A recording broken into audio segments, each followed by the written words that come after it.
when I showed Canseco McGwire's comments, it kind of hit him.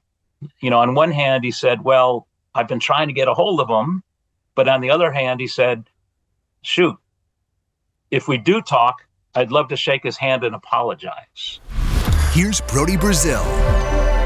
You did a story last week that it took me a millisecond to tap into and click on. I could not wait to read the article after I saw the headline, a potential reunion between Mark McGwire and Jose Canseco, the Bash brothers of the Oakland A's, late 80s, early 90s. Right. Both guys, John, they discussed this for the first time, I think, ever since they kind of parted ways in the early 2000s. How in the heck did you land what I think is a pretty good exclusive here? Yeah, no, thanks.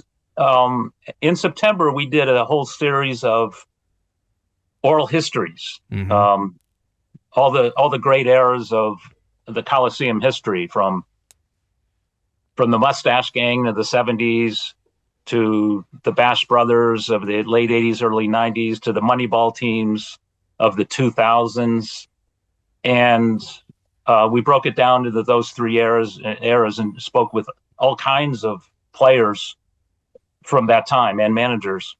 And when we got McGwire, and Susan Slessor helped with the story, he talked about, the great it was during that time, and great teammates and great team and blah, blah, blah. And when asked about Canseco, he actually opened up and said, he was better than me. He was a fantastic player. He was capable of 50-50. And then he dropped this line. He says, if we ever talk, I'd be happy to talk to him. Whoa. And so I said, okay, we're not going to use that. We're not going to bury that in our little oral history series.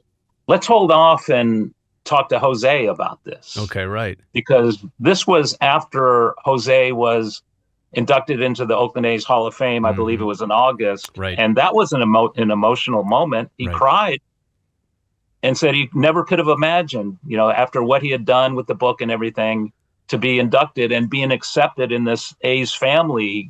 I mean, Tony La Russa, of all people, gave him the green jacket. Right. And Dave Stewart was by his side, your good friend. Yes. Who had a falling out with Jose after the book and then made up.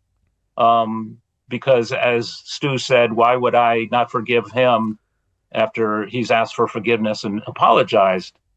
And so we held on to the McGwire comments regarding Canseco until we could track down Canseco. So during Reggie Jackson's softball game, which happened in late October, and it was fantastic, by the way. Yeah. It just wasn't promoted very well. I was texting Reggie. I said, hey, give me the who, what, when, where, and why. What's this all about? How can I get in? Is there parking? Will I have access? Can I talk? And so he was the PR guy and the organizer, and there was no one else helping out until the very end. But I thought it was great because everybody he invited showed up. Barry and Eck and Rickey and Jose. Of course, McGwire wasn't there because McGwire and Canseco have never really appeared at the same event for the last 20 years since the 2005 book was written, Juiced. Right. So anyway, when I showed Canseco McGwire's comments, it kind of hit him. On one hand, he said, well, I've been trying to get a hold of him. But on the other hand, he said, shoot, if we do talk, I'd love to shake his hand and apologize.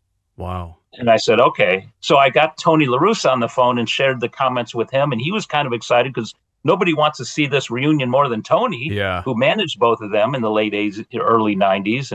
And back-to-back Rookie of the Year, Jose MVP in 88. Right. That was the 40-40 season. It was just a tremendous year. The Bash brothers, John. Like they belong together. And you know like what? Mays and McCovey were close. Yeah. I mean, get them together. And I'm not in this, for selfish reasons. I'm just like a human being rooting for other humans. Yeah, of course. To do the right thing. And the big step would have to come from Mark. Because he felt really burned, as did many of Jose's teammates. Right. After Jose outed Mac and Giambi, everybody, and Juan Gonzalez and Palmero and Pudge Rodriguez and all those guys from Texas and McGwire. I feel like, and this is plain to me to see because I talked to Stu and I secretly behind the scenes, I've been telling Stu for years, you have to be the guy to bridge them both together. You still talk to Mark. You're very good friends with Mark, and you've patched things up with Jose. You're the only one that I knew that would be prominent enough. And like Rickey just wouldn't be interested, but Stu might be able to do it, to grab them both and have a reunion. Of course, I obviously volunteered to televise it and host it, to Ryan Seacrest it. And he goes, right. he goes, it'll never happen. He always said that. And so to your point, I was super surprised when I heard the quote that you got from Mark. I think he knew what he was doing. And you know what? I wouldn't be surprised if it really took him about 20 years to let the dust settle. And I also think, because of what you mentioned before, that Jose came to the Bay Area, saw the Coliseum's couple final homestands, was very emotional about that. I think Mark McGwire is also affected by the A's move. I think the A's relocation has had a change of heart as part of it with these two individuals and time, that now they're maybe looking at this differently. I also think, John, that if they ever get together and do this, to Jose's point, he wants to shake a hand, they will never do this in public, right? It'll happen in private if it ever happens, right? But the wackiness is Jose, because he's the guy on social media, always ripping A-Rod and, selling himself for this or that. Right. And look at my T-shirt. Will you forgive me? Right, Sorry, right. Mark. 100%. Yep. And it's like, Jose can't screw this up by saying the wrong thing or doing the wrong thing. Right. Or going to social media and bragging the wrong thing. Right. So it's up to Mark, but because he's the guy, Jose, it was 2009, the 20-year anniversary, that Canseco said he wasn't even invited to the A's 20-year anniversary of the 89 World Series sweep of the Giants.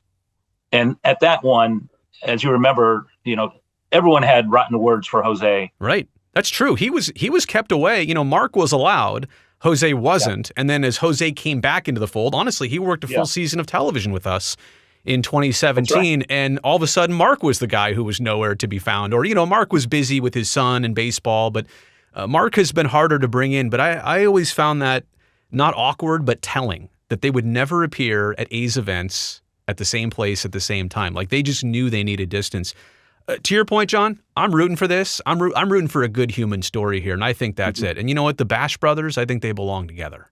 It's as simple as that. Well, like Tony told me, it would be good for them and good for A's history. Yes. So how cool was that statement? Yes. That made a lot of sense.